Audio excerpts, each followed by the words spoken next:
Bonjour, aujourd'hui je vais vous raconter un conte Jean sans peur. Il était une fois, vivait un gars qui n'avait peur de rien. Il s'appelait Jean sans peur. Un jour, il errait dans le monde entier. Il se rendit dans une auberge pour passer la nuit.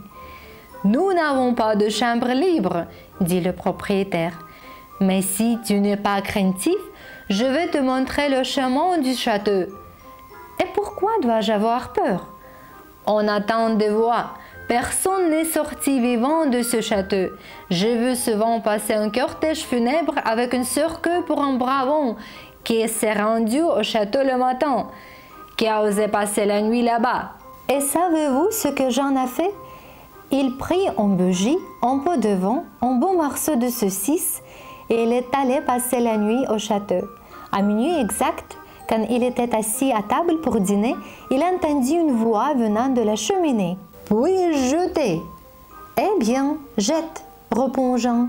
Une jambe humaine est tombée de la cheminée. Jean continue de dîner et de boire un verre de vin. Et la voix encore. « Puis-je jeter ?»« Eh bien, jette. » La deuxième jambe est tombée et Jean mordit un gros morceau de saucisse. « Puis-je jeter ?» Jette. Une main est tombée. Jean se mit à siffler. Puis-je jeter encore? Jette. Une autre main est tombée. Puis-je jeter? Jette. Le tronc est tombé. Ses mains et ses pieds étaient collés au tronc et l'homme sans tête se levait. Puis-je jeter? Jette. La tête et les épaules sont apparues. Finalement, Jean a vu le géant. Jean prit le verre et dit « À ta santé !» « Prends la bougie et suis-moi, » dit le géant. Jean prit la bougie et resta immobile. « Va-toi d'abord, » dit le géant. « Ne, vas-y toi, » répondit Jean. « Ne, toi, » dit le géant. « Ne, vas-y toi, » dit Jean. Finalement, le géant en est allé. Alors, ils traversèrent tout le château. Jean sans peur marchait avec sa bougie à la main. Finalement, ils arrivèrent sur les escaliers et là, il y avait une petite porte. « Ouvre-la, » dit le géant au garçon. Et Jean sans peur dit « Ouvre-la toi-même. » Le géant poussa la porte qui s'ouvrit. Au fond, il y avait un escalier en spirale. « Descends, » dit le géant. « Descends toi en premier, » répondit Jean. Ils descendirent dans le donjon et le géant indiqua une énorme dalle de pierre au sol. « Ramasse-la !»« Ramasse-la toi-même, » dit Jean.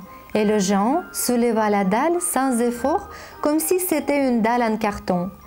Sous la dalle, il y avait 3 pots remplis de pièces d'or. « Porte-les au-dessus, » dit le géant. « Porte-les toi-même, » répondit Jean. Le géant porta tout l'or au-dessus.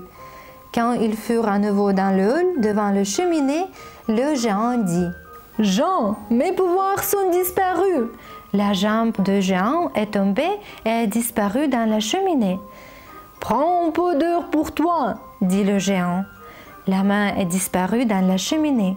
« Un autre pot d'or, donne-le aux gens qui viennent pour toi en pensant que tu es mort !» La seconde jambe est tombée et a suivi la première. « Donne le troisième pot au pauvre paysan qui passera !» La deuxième main se sépara du corps.